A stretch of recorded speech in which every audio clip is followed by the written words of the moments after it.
আসসালামু আলাইকুম রহমতুল্লাহ।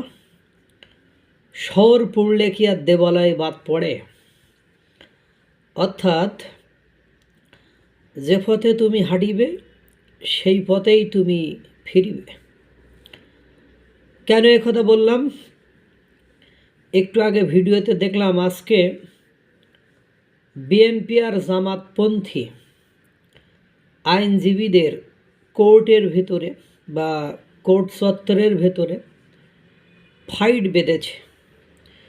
ব্যাপক মারামারি, কিল ঘুষি লাথি সোয়ার, মানে যে যেভাবে পেরেছে সেইভাবে একে অপরকে দিয়েছে পেদানো।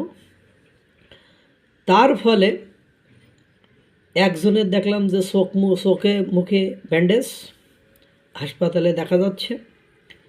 আপনারা জানেন কিছুদিন আগে আওয়ামীপন্থী আইনজীবীদেরকে সুপ্রিম কোর্ট, সিএমএম কোর্ট এইসব স্থানে ইচ্ছা মতো পাইছে, পিটাইছে, কিল ঘুষি লাথি সোয়ার যেমনে পেরেছে অন্য আইনজীবীরা তাদেরকে সেভাবে শায়েস্তা করেছে। ভাবছিল আমরা বিএনপিপন্থী এবং জামাতপন্থী যেসব আইনজীবী আছি তারা মিলেমিশে চলবো, মিলেমিশে ভাগ করে খাবো, আমরা এই কোর্টটাকে দখল করব।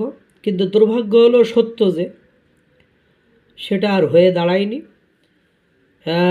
নিজেদের ভেতরে আজ তুমুল মারামারি, সে মারামারির দৃশ্য থেকে হতাশ, চেয়ার ছোড়াছুড়ি, পাশাপাশি বললামই তো কিল ঘুষি লাথি সোয়ার।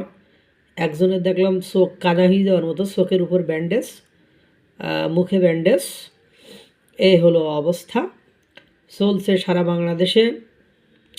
আল্লাহ তাআলা সকলকে ভালো রাখুক, সুস্থ রাখুক। আসসালামু আলাইকুম ওয়া রাহমাতুল্লাহ।